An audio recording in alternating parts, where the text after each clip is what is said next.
Bueno, todavía no grabes. Espera Bueno. a que yo empiece a presentar. Iniciamos y luego que la gente se vaya dando entrada.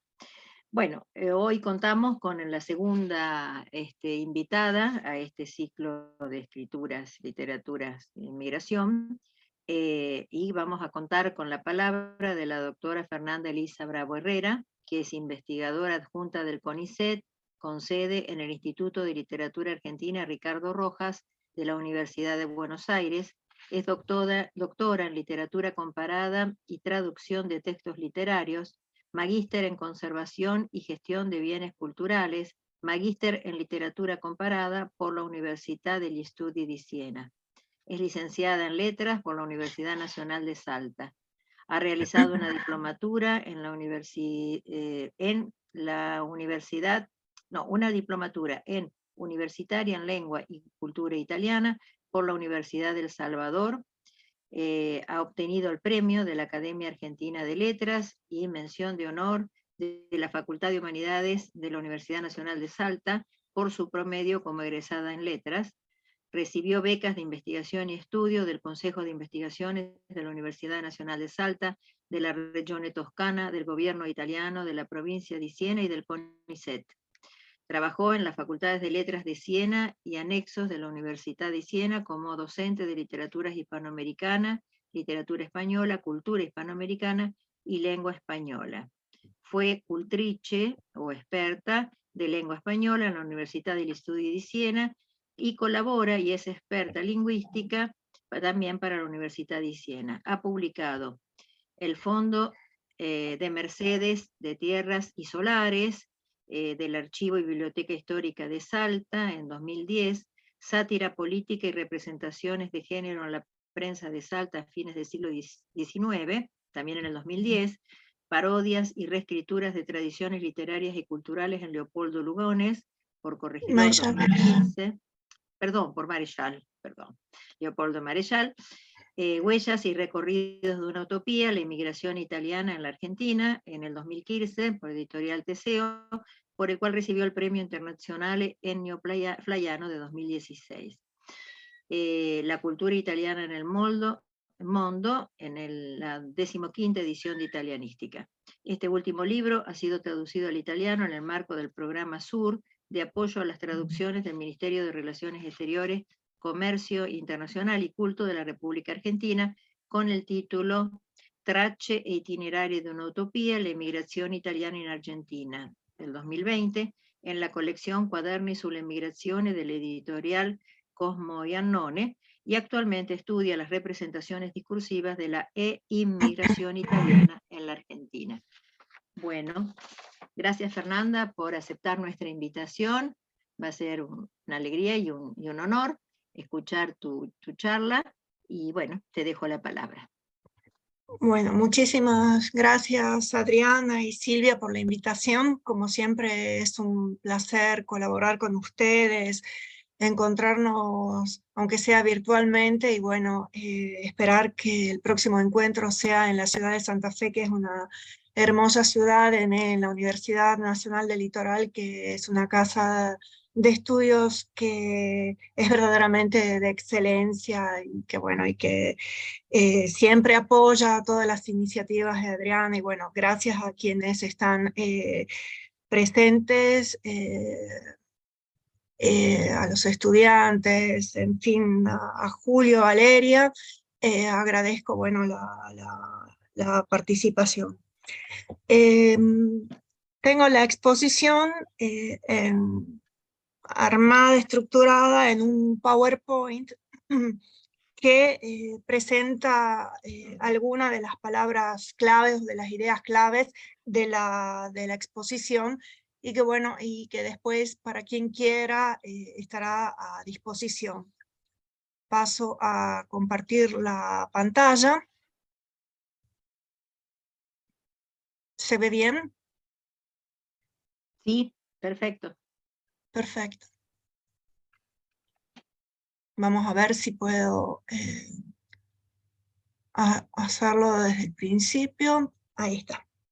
Bueno, el título de esta exposición es Inmigraciones y desplazamientos, claves, constantes y abordajes desde el comparatismo.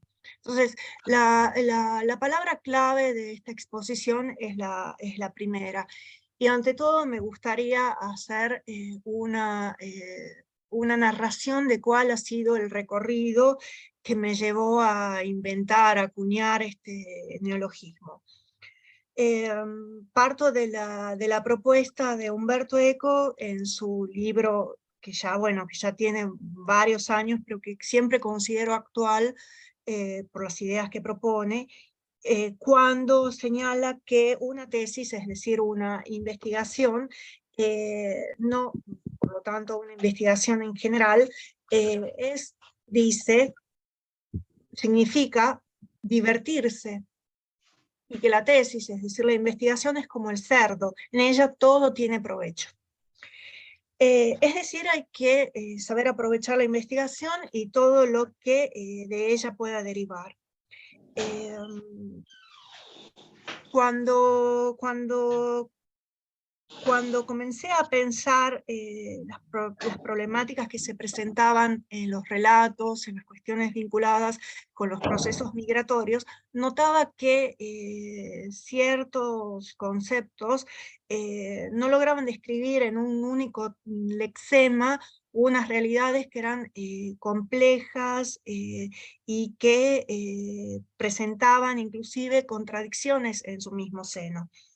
Eso, por ejemplo, lo notaba cuando tenía que recoger las narraciones, los relatos de algunos informantes para un proyecto de investigación en el que yo participaba, que atendía sobre todo los contactos lingüísticos entre el italiano y el español. Me interesaba en ese entonces no solamente ver los contactos lingüísticos, sino también cómo se iban narrando los recuerdos, tanto de los mismos protagonistas como los recuerdos que habían recibido de sus padres o abuelos. Y notaba que ciertos términos para describir esa realidad no daban cuenta de ese esquema encuadrado que mostraba la complejidad de la emigración. Entonces, un texto que me abrió la posibilidad de comprender esa estructura estratificada y en cajas fue el libro de Umberto Eco, especialmente la lectura que propone de Gordon Pym de Poe, donde analizaba las estructuras textuales de la narración, la narratividad, el autor modelo, el narrador, el lector.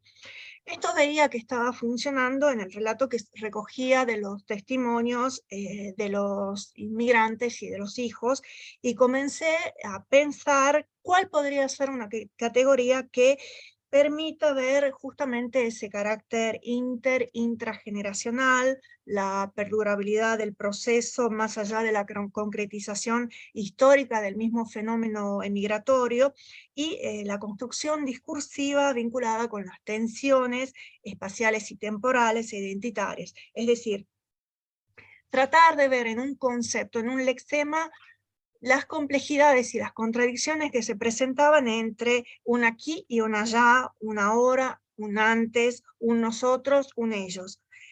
Entonces comprendí que se trataba en realidad de un fenómeno único, bifronte, no solamente la inmigración y la emigración, sino que podía comprenderse el fenómeno en su unicidad, en su complejidad, en un único término.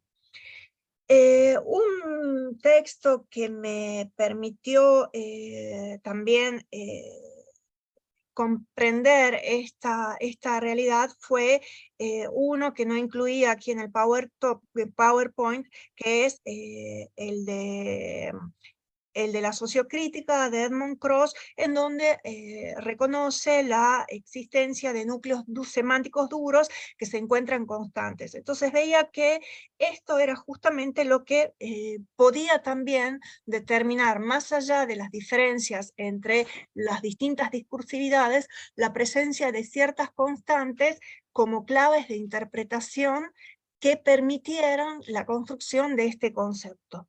La clave finalmente la encontré en el cuento Historia del guerrero y la cautiva de Jorge Luis Borges, que se encuentra en el Aleph, publicado en 1949, y que hace referencia a las dos historias que, bueno, seguramente ustedes más que conocen.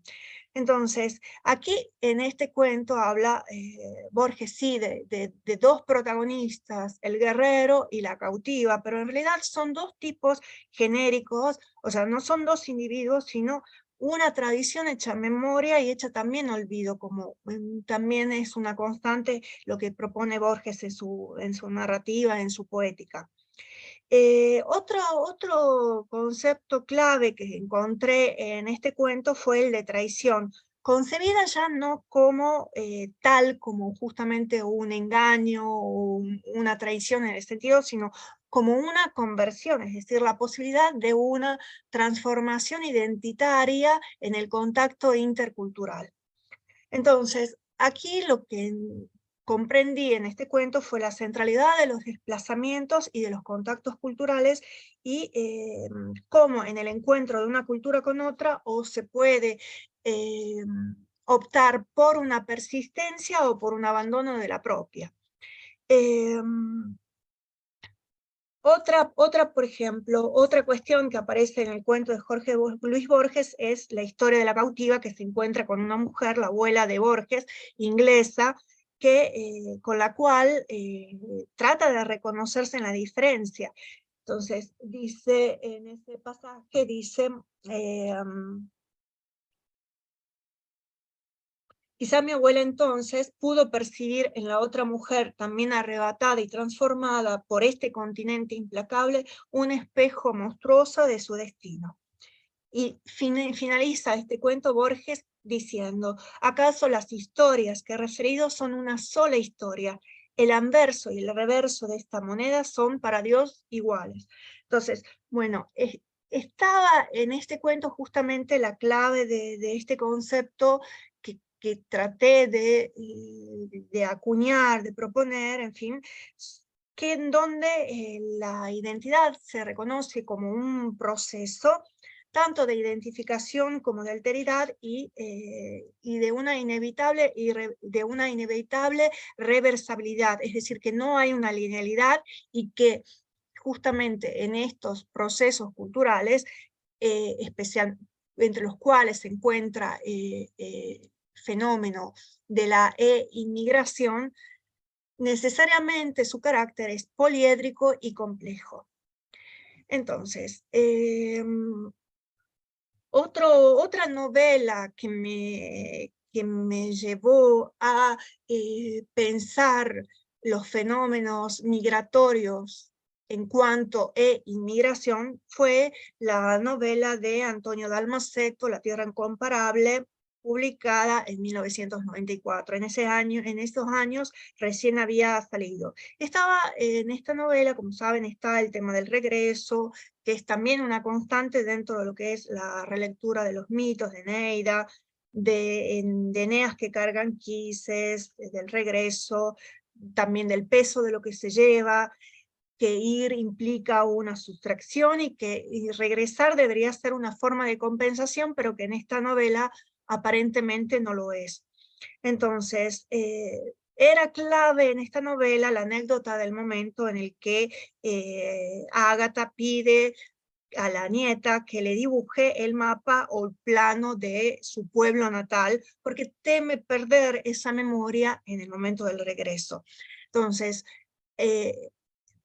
se hace aquí presente en forma evidente cómo para tratar de comprender estos desplazamientos migratorios, sea necesario también incluir no solamente el desplazamiento de ida, sino el de vuelta, sino también todos los desplazamientos internos que tienen los sujetos migrantes, emigrantes, y cuya realidad se encuentra depositada en las palabras, es decir, cómo la memoria permite cristalizar un espacio, un tiempo, una cultura, una lengua, y cómo estas cristalizaciones tienen que dialogar sea con las realidades de la sociedad de recepción, como las de la que se ha dejado y con la cual se mantiene contacto. A partir de este proceso es cuando llegué a la idea de que era necesario un único concepto para tratar de abarcar estas diferentes realidades. Ahora, quisiera presentarles, proponerles algunas reflexiones acerca del fenómeno histórico-social de la inmigración, comprendiéndolo, como he dicho antes, que es mucho más que un desplazamiento demográfico circunscripto en un periodo histórico y cuyas causas se identifican exclusivamente a problemáticas económicas. O sea, es mucho más que eso. Puede tener inclusive causas culturales, sociales, no solamente económicas. Es un argumento que se caracteriza por su actualidad, y que son procesos que necesariamente definen histórica culturalmente una sociedad, una cultura, y como ya he señalado antes, tienen un carácter intrageneracional de, contemporaneidad, en donde los contactos y las interrelaciones permiten la repetición de ciertas problemáticas, que pueden ser declinadas bajo diferentes contextos históricos, sociales y económicos. Ahora, los desplazamientos son de gran impacto sociocultural porque inciden más allá de la circunstancia en la que se realizan y, por ejemplo, requieren una comprensión que va más allá de lo que puede limitarse al desplazamiento físico en sí. Requieren una aproximación que, aunque sea en elipsis o usando la metodología del iceberg, tenga en cuenta para el abordaje las numerosas facetas que lo caracterizan, así como las diferentes disciplinas, metodologías y teorías que permiten su estudio. Un recorte diacrónico sincrónico del objeto de estudio garantiza la factibilidad de la investigación, pero no hay que perder la complejidad, es decir, su concretización. Otra cuestión importante es que son varios los argumentos que pueden ser abordados las varias temáticas, y es necesario siempre recordar que excede lo literario y que se manifiesta en numerosas textualidades y por lo tanto requiere una apertura discursiva. En ese sentido es más que válida la propuesta de Bakhtin acerca de los géneros discursivos de primero y segundo grado, así como el concepto de discurso social desde la sociocrítica. Las diferentes textualidades deben ser leídas entonces como huellas constantes con nudos de sentidos permanentes que continúan incluso en lo no dicho en las elipsis. Es decir, que los silencios son también significativos. Por ejemplo, no hablar del viaje en la nave es algo significativo porque puede ser leído como un momento traumático de la vivencia que no viene narrada, pero que sin embargo está presente en cuanto es significativa y en elipsis.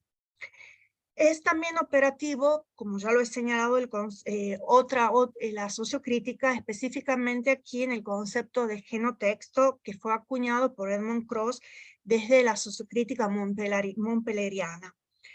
Es decir, las constantes semánticas que actúan como núcleos de sentido que se presentifican en las textualidades.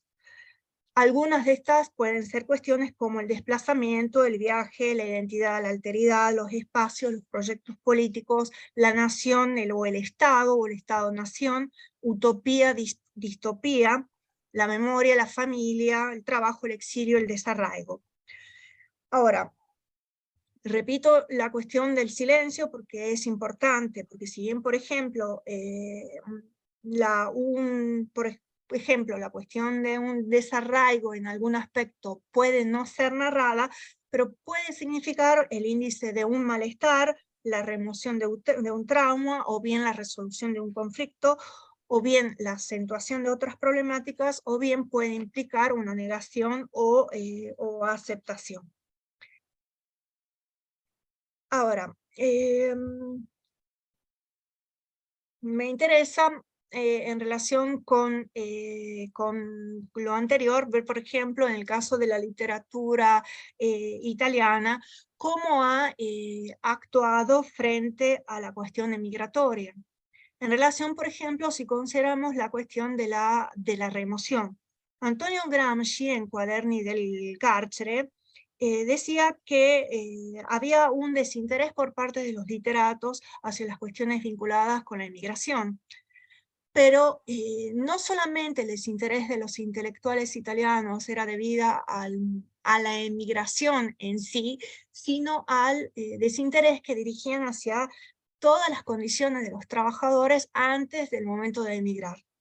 Sebastiano Martelli, en cambio, siempre tratando de reflexionar sobre la cuestión esta de los silencios, las elipsis, lo no dicho, dice que esta remoción se debe a que eran temáticas marginales y arcaicas, y Emilio Francina, en cambio, desde la historia habla de un reticente silencio por parte de los historiadores, de los literatos, de los intelectuales en general. Me interesa ver, a su vez, cómo las diferentes textualidades e inscripciones tienen a su vez diferentes y diversas perspectivas ideológicas que dependen de proyectos políticos culturales que pueden integrar o no a la alteridad, sea interna o externa a esta. En resumen, se trata de un fenómeno con diferentes registros que requiere un abordaje interdisciplinario y abierto a diferentes teorías, en donde como opción válida e interesante desde la literatura es el comparatismo, porque atiende a aspectos culturales, políticos, históricos, hay una apertura a diferentes géneros discursivos y permite el acercamiento a diferentes literaturas nacionales, y esto permite un diálogo también entre diferentes producciones. El concepto entonces de inmigración trata entonces de describir un fenómeno tensionado entre varios sujetos, voces, registros, lugares, tiempos, memorias, lenguas. Es interesante también el concepto este, porque permite comprender al interlocutor en elipsis, con otra orilla, en otro corpus, en diálogos, con contrapuntos, ausencias, viendo las diferencias y las coincidencias. Se trata de un trabajo que permite, a su vez, rescatar cuerpos, un corpus marginal, valorizándolo, rescatándolo, o bien recuperando todo aquello que se considera como subliterario, paraliterario, o que quedó tal vez afuera de un sistema literario, o que requiere una nueva lectura con nuevos instrumentos y atendiendo la complejidad poliédrica del fenómeno. Por ejemplo, cómo leer textos que han sido producidos en otra lengua. Bueno, desde el comparatismo se permite hacer un acercamiento que atiende estos desplazamientos. Esto a su vez permite revisar mitos, estereotipos, imaginarios, representaciones, configuraciones, interpelaciones ideológicas y relatos. Entonces, para tratar de sintetizar esta primera parte, este concepto de inmigración lo que se propone es justamente tratar de explicar, expresar en un solo lexema la complejidad de los procesos migratorios. que está en realidad conformado por diferentes y complejas y a veces contradictorias realidades semióticas, culturales, afectivas.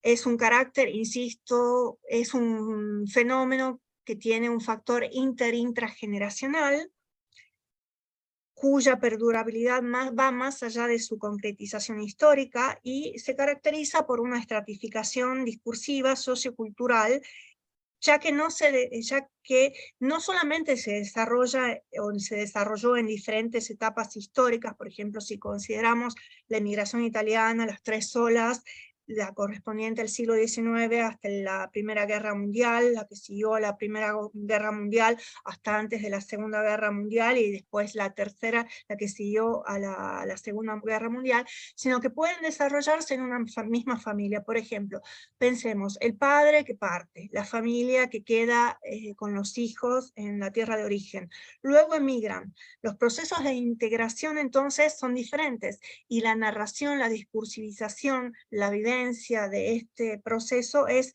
diversa, se concretiza en diferentes instancias, incluso generacionalmente en forma independiente del momento de emigración. Las políticas de inmigración, emigración, integración, expulsión pueden ser también factores determinantes de la configuración, no solamente político-social o legislativa de integración, expulsión, recepción, sino también de las configuraciones identitarias de los sujetos culturales y de sus representaciones sociales que se inscriben en los textos literarios y que pueden ser de interés para la imagología. Es decir, las representaciones de las imágenes, los prejuicios, los estereotipos, los clichés, que se construyen en las culturas y en las sociedades sobre otras sociedades y otras culturas.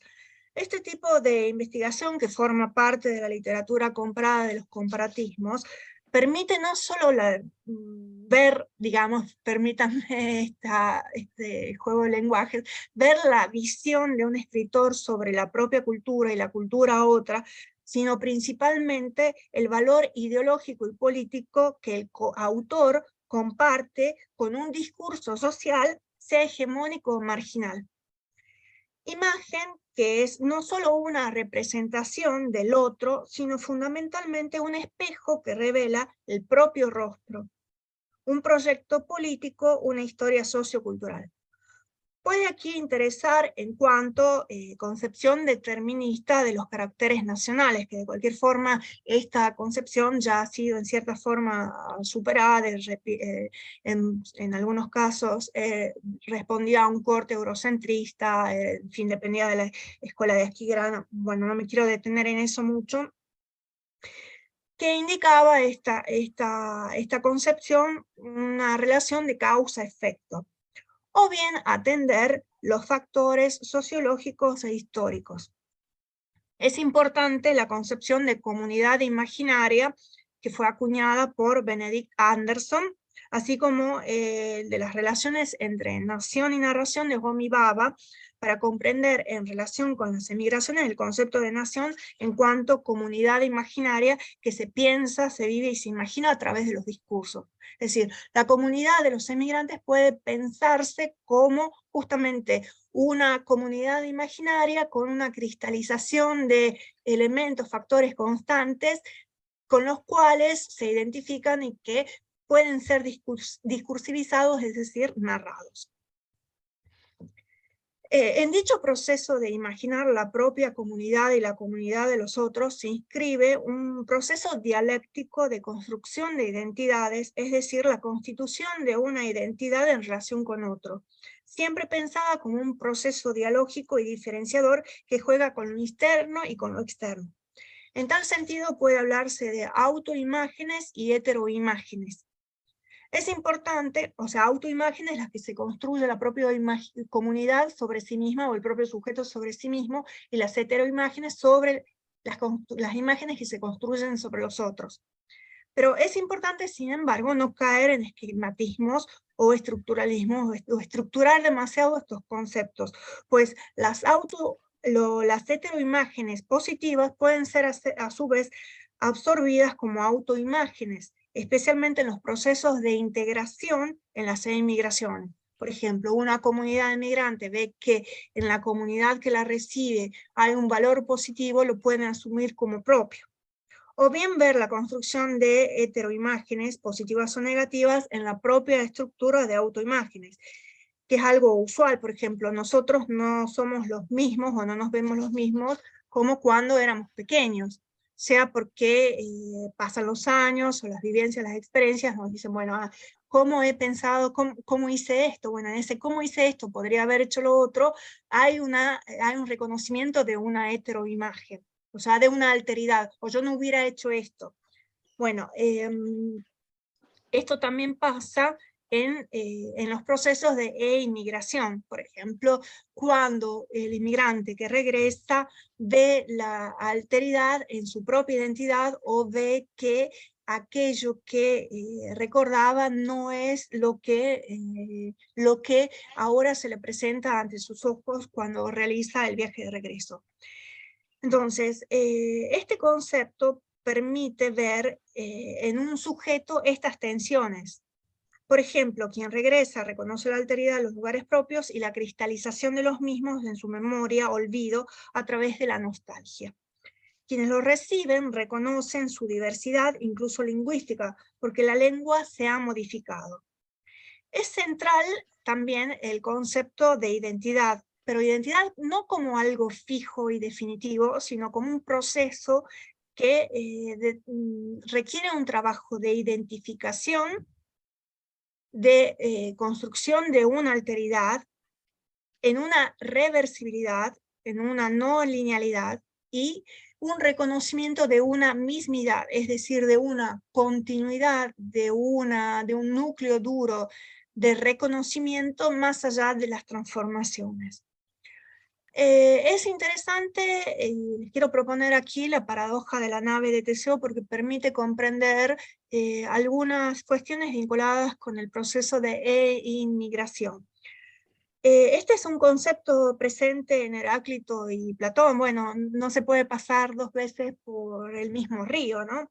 Y está presente también en Plutarco, bueno, que cuenta cómo Teseo, de regreso de la isla de Creta, para tratar de sobrellevar el viaje, cambiaba continuamente los tablones de la nave para poder llegar. Entonces las preguntas son las que propone la paradoja de la nave de Teseo.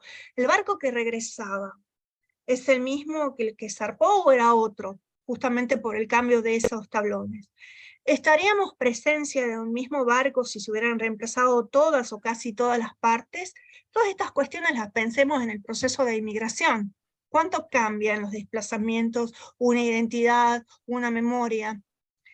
¿Qué pasa con aquello que se reemplaza? Si se uniera y se montara en otra nave, ¿sería el mismo barco con otros pedazos como el barco original o sería otro?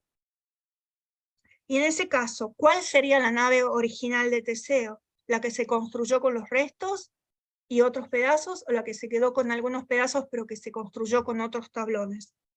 Bueno, en los procesos de inmigración se presentan estas paradojas y las preguntas encuentran posibles respuestas en las representaciones de las autoimágenes y de las heteroimágenes.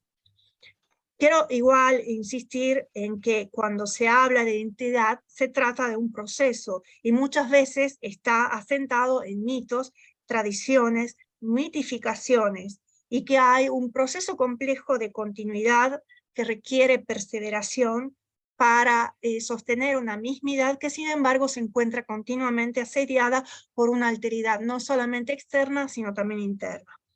De allí, entonces, sigo proponiendo el concepto de inmigración, porque el mismo sujeto migrante, por ejemplo, el mismo hijo de inmigrantes, puede verse como un extranjero, puede ver al padre como un extranjero y rechazar la propia identidad, la propia herencia, la propia memoria. O bien el nieto tratar de articular la memoria del abuelo sin reconocer el rechazo que había oficiado el padre en este proceso doloroso de integración.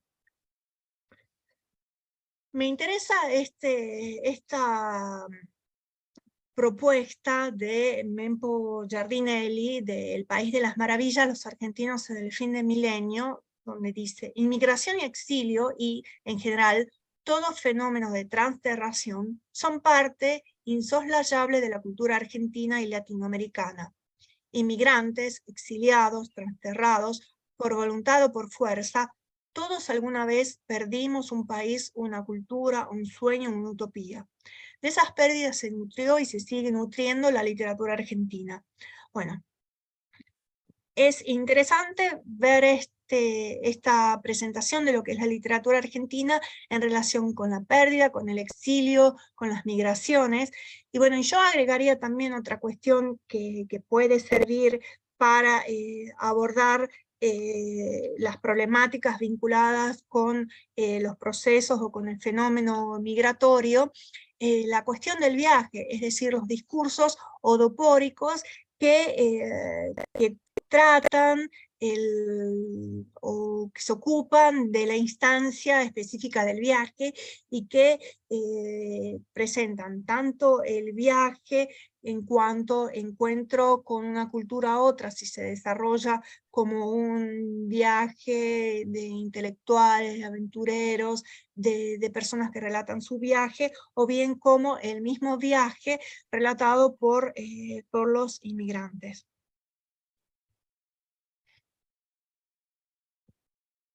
Otra problemática que me interesa resaltar en este encuentro es el de los escritores que escriben entre lenguas, es decir, escritores que o han emigrado o se han exiliado o que por diferentes circunstancias no se encuentran en su país de origen y tienen que optar por la lengua de origen o por la lengua que los acoge.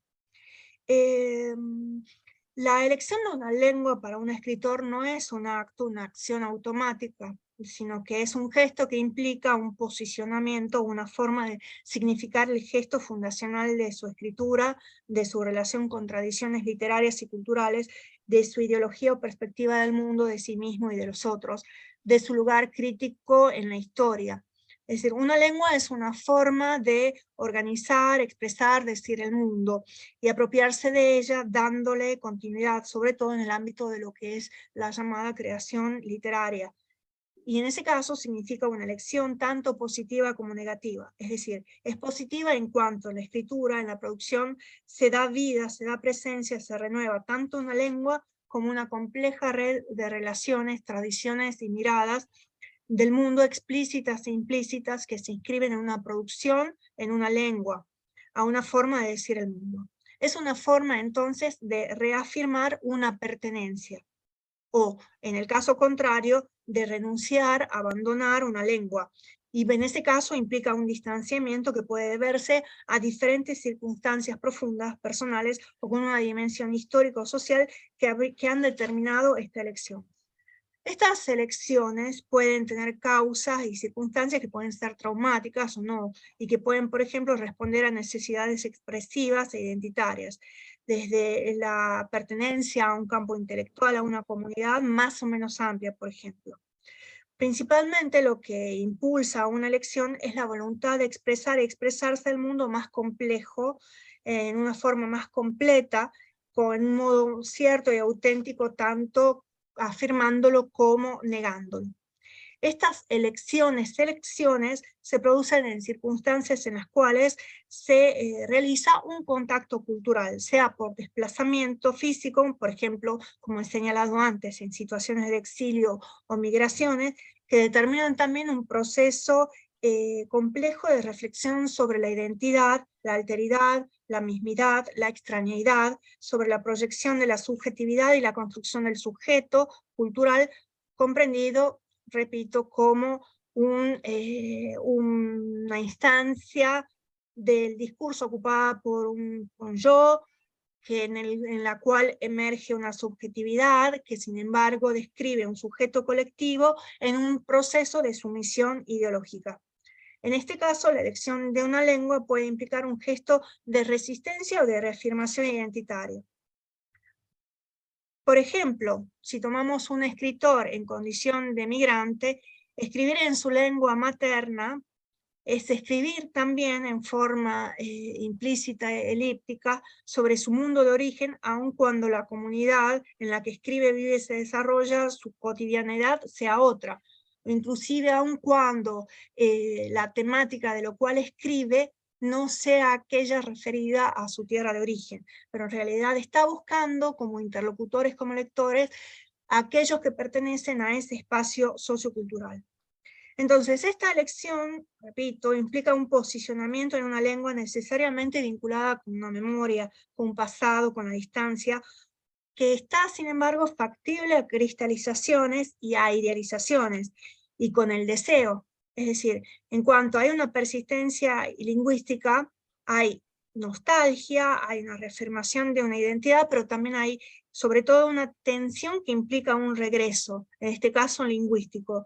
La inscripción del deseo de volver a una Ítaca, de desandar un camino, que es, ya lo sabemos, una tarea imposible. Es decir, no romper un hilo que a un tiempo y a un espacio que se encuentran perdidos. Es interesante, bueno, acá está igual señalado lo que acabo de exponer. Es interesante esta exposición, esta idea de Adrián Bravi en La gelosía delle lingue, que es un libro que les aconsejo, es bellissimo. Dice, la stessa migrazione andrebbe considerata sotto il profilo linguistico, appunto perché è lì che si iscrive la propria identità e la propria memoria. Il migrante o l'esiliato non ha altra patria se non nelle voci della sua infanzia.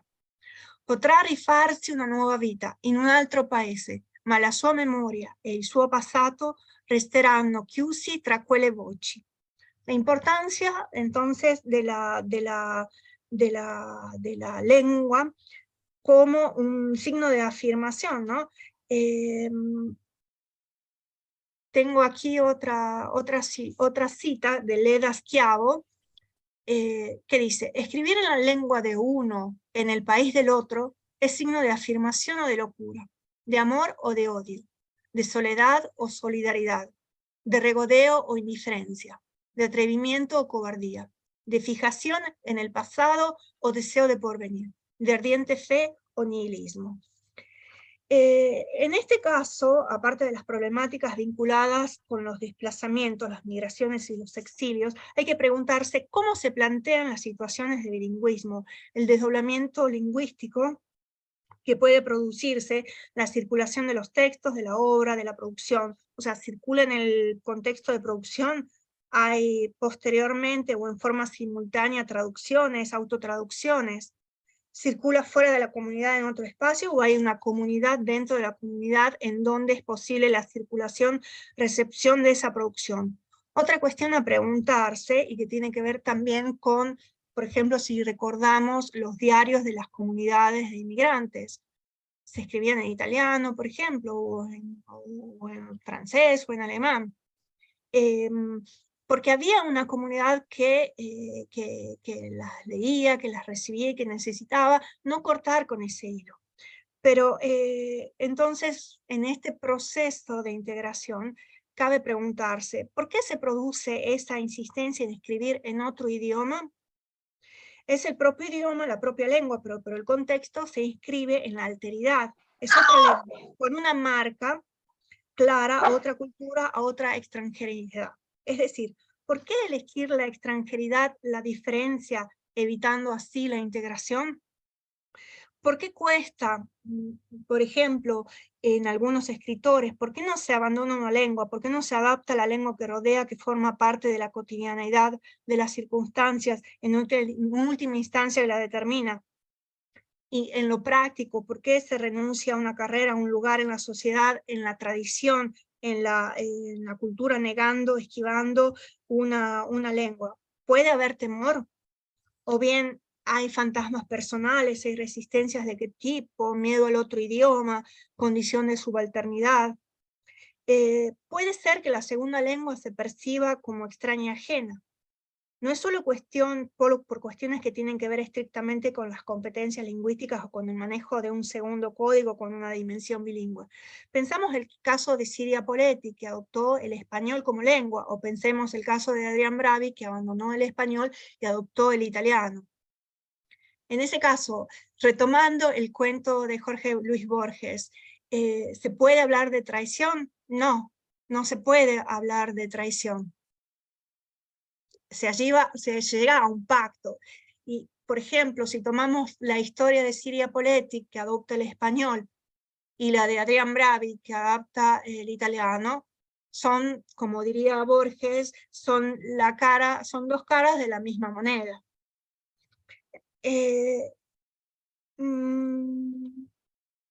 A ver, tenemos, bueno, otras cuestiones acá, pero quiero ya ir cerrando.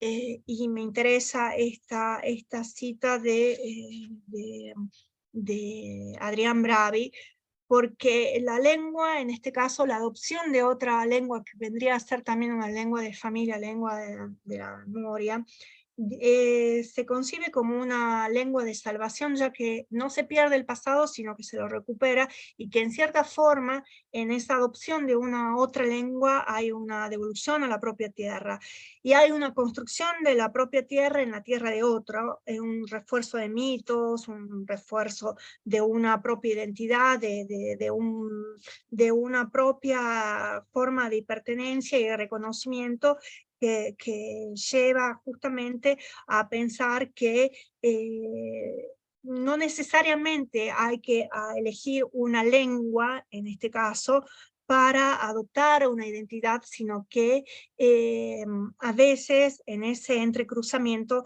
es cuando se asume una identidad compleja, tensionada, poliédrica, justamente como trata de describir este concepto de inmigración. Hay una voluntad de expresar ambos aspectos, ambos espejos que devuelven un rostro que sin embargo se refleja en sus varias facetas. Y por lo tanto, ¿por qué es necesario usar una sola mano cuando se tiene dos, o una sola lengua cuando se tiene dos, o pensar la inmigración cuando también implica el proceso de migración o el de regreso? Y hay entonces en esta voluntad de expresar en las dos lenguas una reafirmación de un derecho a escribir justamente en otra lengua, a estar en otras lenguas, a pensar en dos culturas, en un bilingüismo que va más allá del sistema lingüístico. Y que implica también una forma de resistencia en una posición, en un lugar, en un espacio de frontera, en un estar entre, como lo que llama Homi Bhabha. Entonces leo la cita también de Adrián Bravi, que se encuentra presente en La gelosia delle lingue. Me dirán si después necesitan traducción, pero me imagino que no, pero igual, sí lo puedo hacer.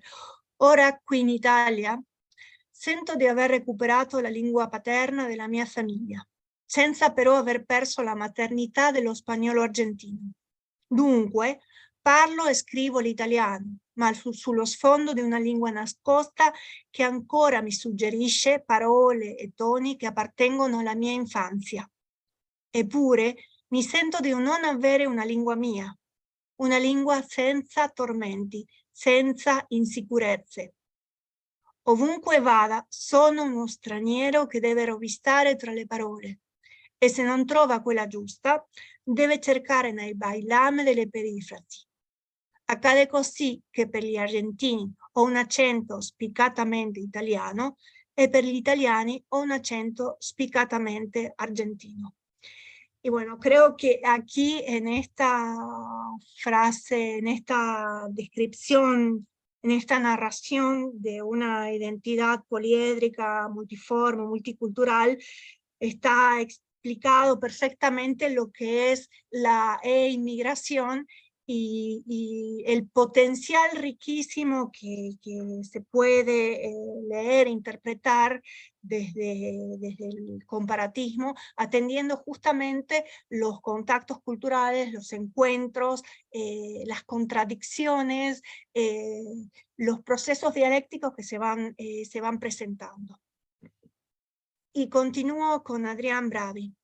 Per 10 anni ho vissuto un rapporto ambiguo e doloroso con entrambe le lingue che avevo a disposizione, quella di partenza e quella di arrivo, quella materna e quella del paese in cui avevo scelto di stare almeno per un po'. Da una parte mi attaccavo ai ricordi, alle parole, alle metafore, al modo di parlare della mia lingua materna. Allo stesso tempo, però, volevo liberarmene, non dimenticare, ma far parlare i ricordi con una voce diversa. Si vive dentro una lingua più che in uno spazio geográfico. Esto es sumamente importante, cómo la narración, el discurso, la palabra construye una comunidad imaginaria. Si vive dentro una lingua più che in uno spazio geográfico. Y bueno, quiero agradecerles la atención. Espero, bueno, que estas cuestiones claves que les he propuesto, que son constantes y que son, digamos, resultado más que nada de preguntas que continúo haciéndome, sean a su vez preguntas que ustedes puedan plantearse frente a los textos, tratando de leer todo aquello que nos ofrecen los corpus vinculados con las migraciones, que creo que es necesario continuar a rescatar y que presentan numerosas posibilidades de lectura y de abordaje. Muchas gracias. Bueno, Fernanda, felicitaciones. Creo que nos ha siempre, como siempre, tus clases, tus participaciones son muy didácticas, con estos PowerPoint tan cuidados que siempre elaborás, ¿no es cierto? Y acompañado de las explicaciones. Y además nos has ya anticipado, presentado lo que Adrián Bravi nos contará en primera persona, ¿no es cierto?, cuando él participe como persona que experiencialmente vive, ¿no es cierto?, en esa problemática de las dos lenguas. Pero me preguntaba, porque supongo que tiene que haber sido, no sé, a ver, te pregunto porque me llamó la atención que en una de las citas que vos ponés del texto de Adrián Bravi, y creo que eso debe ser también quizás de la computadora, si es que no es Adrián Bravi el que ha escrito entre el español y el italiano, aparece la palabra debe con la B larga. ¿Está así en el texto original o es que la computadora te hizo una zancadilla y te pasó a escribir en español? Ya lo voy a controlar, pero seguramente es como decían en el medioevo, titibilus, o sea, el demonio que te hacía hacer erratas, que seguramente puso su colita aquí, aun cuando no sea una amanuense. Pero sí, probablemente fue error mío, pero lo voy a controlar porque sería interesante.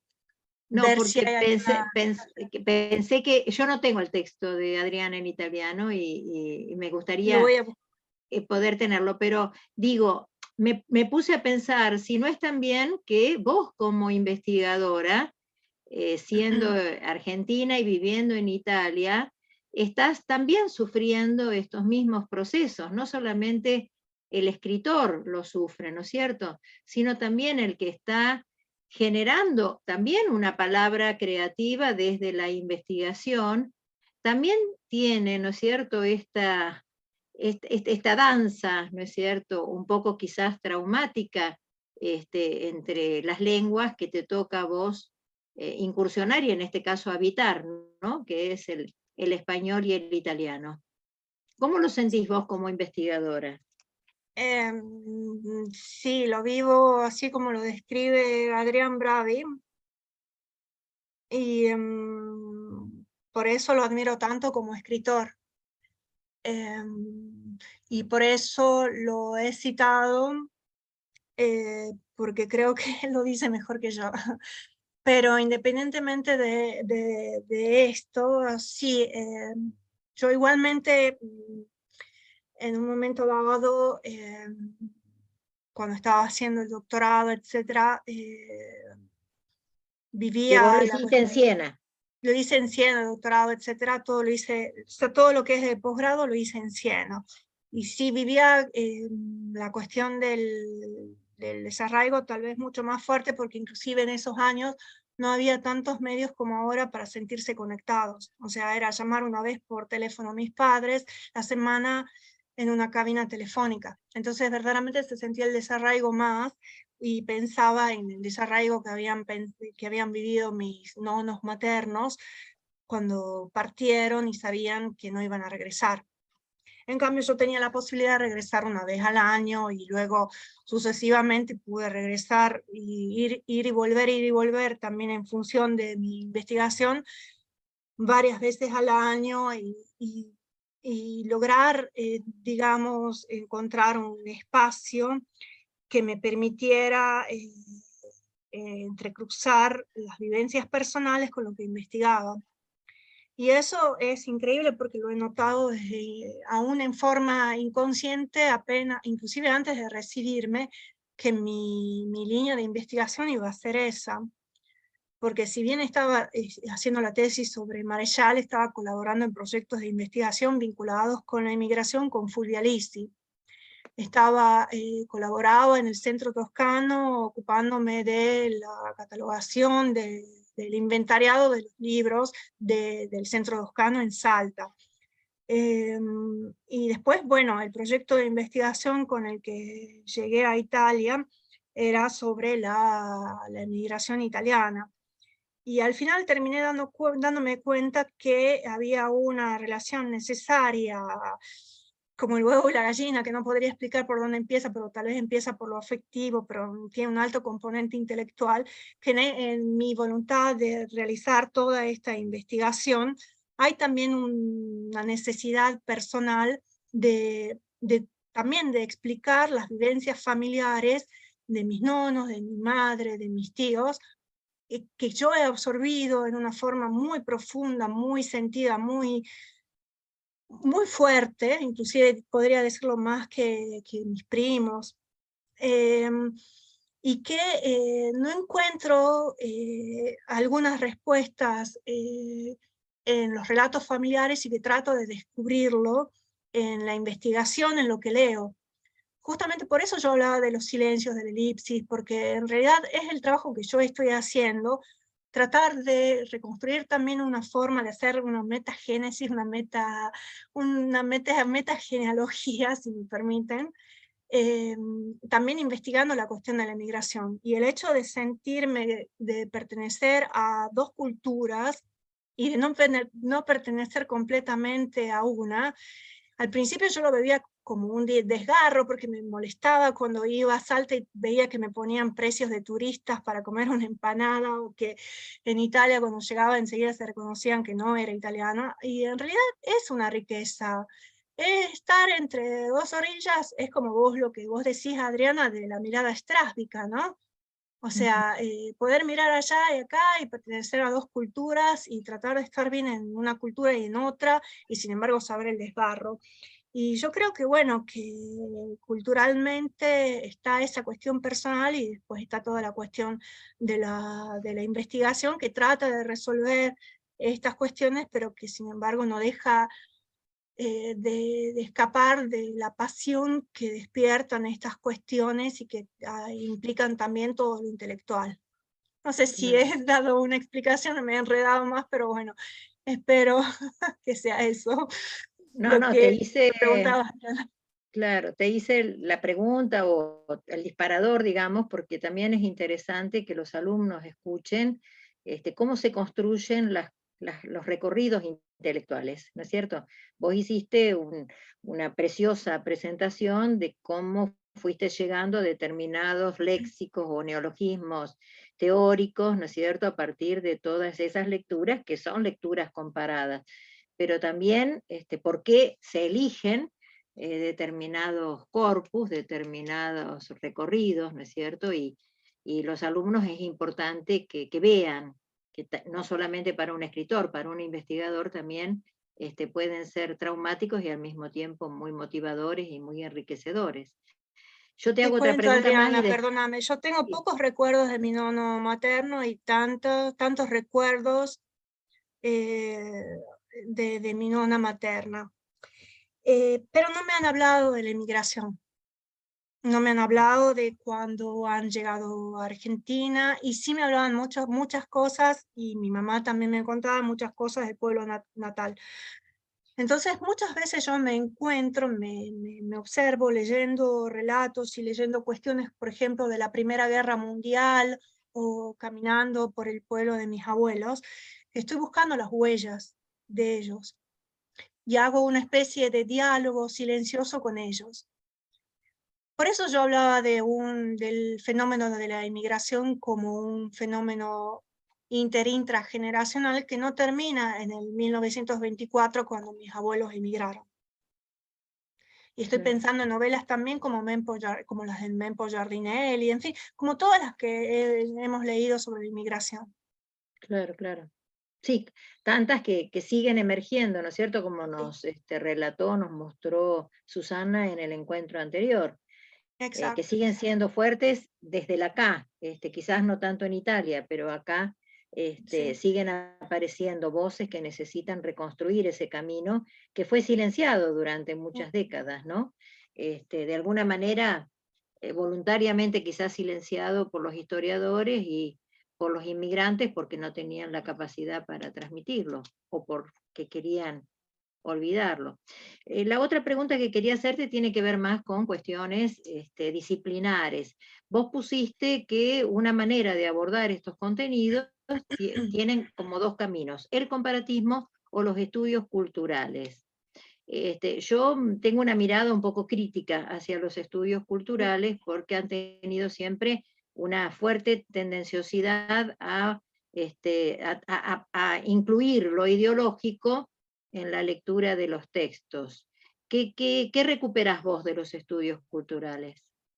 Bueno, yo lo he puesto como para que tengan opciones, ¿no? Inclusive cuando he hablado del concepto de la imagología desde una escuela que ya en cierta forma está superada, lo han mencionado, ¿no? Pero de los estudios culturales, por ejemplo, hay muchos trabajos que se realizan en el ámbito de la literatura hispanoamericana para los desplazamientos de los inmigrantes entre los diferentes países y hacia Estados Unidos. Y en ese caso, bueno, sí hay una lectura ideológica, pero algunos atienden los aspectos socioculturales y depende del tipo de lectura que hagan. Podrían algunos considerarse sociológicos, pero cuando superan ciertos esquemas de lo que es la sociología tradicional, comprenden lo que ahora se denomina los estudios culturales. Ahora también estaba viendo, hay también otro tipo de abordaje de la inmigración, y que es desde los sentimientos, por ejemplo. Trabajando, por ejemplo, cómo se vivencia el sentimiento de la nostalgia, del desarraigo en comunidades circunscriptas, por ejemplo, de las mujeres en textos específicos, como por ejemplo se vivencia la muerte en textos que van más allá de lo literario y que tienen que ver con todas las cuestiones protocolares, burocráticas vinculadas con las muertes, con los decesos. Son opciones de abordaje desde las cuestiones migratorias, pero bueno, queda a gusto de cada uno. Yo prefiero tratar de hacer un abordaje interdisciplinario, si el texto lo permite, y ver qué es lo que el texto me permite, y bueno, de ahí comenzar a operar con categorías que resulten operativas en función del texto, que puedan hacer hablar lo más posible al texto. Claro. Bueno, acá leo algunos mensajes de chat que te han enviado. Josefina Poe pone excelente, siempre me pareció muy importante el concepto de inmigración. Florencia, muchas gracias Fernanda por esta valiosa clase. Alejandra Vargas, muchas gracias Fernanda, absolutamente hermoso, Melina Pastore.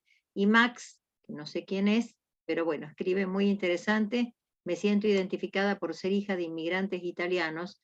Quisiera saber si pueden pasar la grabación. Bueno, sí, esta clase está siendo grabada. Digo clase porque realmente es una clase, no es una mera conferencia, es un hermoso texto como para ir indagando y bueno, nuestros alumnos, por supuesto, les va a servir para los temas que todavía faltan en el seminario de literatura comparada.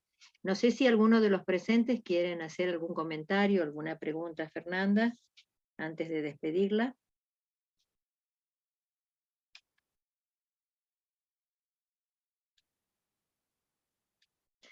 Dice, soy Marisa Sorño.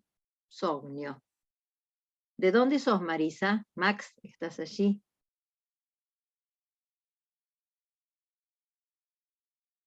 No sé si está escuchando. De Tucumán. Bueno, qué suerte. Tucumán está participando. Bueno, yo agradezco nuevamente a Fernanda, que siempre es tan generosa con nosotros, y siempre es un placer escucharla. Así que solo te digo hasta la próxima, aunque ya no estemos más en la universidad, seguramente que nos vamos a ver por este medio. Sí. Muchas gracias, Fernanda, muy interesante tu exposición. Gracias. Bueno, ahí está Julio con sus alumnos. No sé, Julio, si querés decir algo. ¿Qué te parece que pueden aprovechar los alumnos de italiano? Sí, bueno, en realidad no vamos a desaprovechar nada, ¿sí? Estamos escuchando atentamente, te agradecemos, Fernanda. Justamente hacíamos comentarios mientras vos hablabas, yo les explicaba algunas cositas sobre la inmigración, el sentimiento, y bueno, estamos honrados de tenerte y escucharte acá en nuestra aula. Muchas gracias.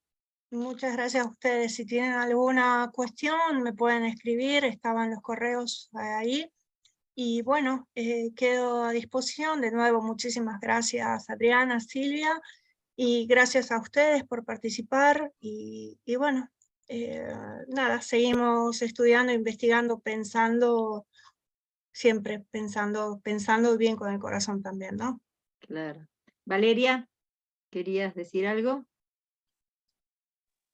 No, más que lo que ya dijeron todos, muchas gracias Fernanda por siempre colaborar con el seminario, con las instancias que proponemos desde UNL, pero además que bueno, porque justamente todo esto es algo que vamos a retomar en la última parte del seminario, cuando vemos escritores de inmigración, así que es muy útil para nosotros, te agradezco muchísimo.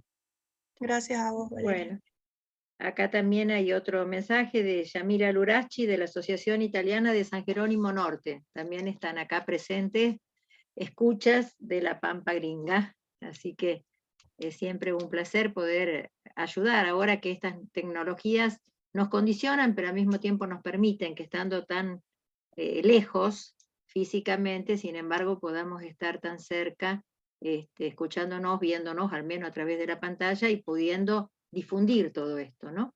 Que es la manera en que podemos ayudar a quienes escuchan a pensar desde otro lugar, quizás lo que vienen viviendo o estudiando y no tienen los elementos o los instrumentos para mirarlos de una manera nueva y mucho más profunda y más interesante. Así que, bueno, acá Josefina Poes saluda, no quiero dejar de felicitar al seminario por siempre incentivar la investigación de la cultura italiana en Santa Fe. Saludos. Bueno, sí, en realidad este ciclo tiene una orientación marcada hacia lo italiano porque lo estamos haciendo en el marco de, bueno, de una ayuda, una presencia del gobierno italiano para la cátedra de italiano y de literatura francesa e italiana con un apoyo económico, y nosotros le estamos retribuyendo organizando estas actividades en donde todos los integrantes de las cátedras van teniendo participación. Para el segundo cuatrimestre vamos a dar un poquito más de presencia a lo francés cuando estemos dictando literatura italiana y francesa. Bueno, muchísimas gracias a todos los presentes y después le haremos llegar la invitación para el próximo encuentro. Fernanda, un beso Muchas enorme, gracias. que Beso, sigas bien gracias. y seguimos en contacto. Gracias Muchas a gracias. todos. Chao, hasta luego. Gracias. Gracias de nuevo.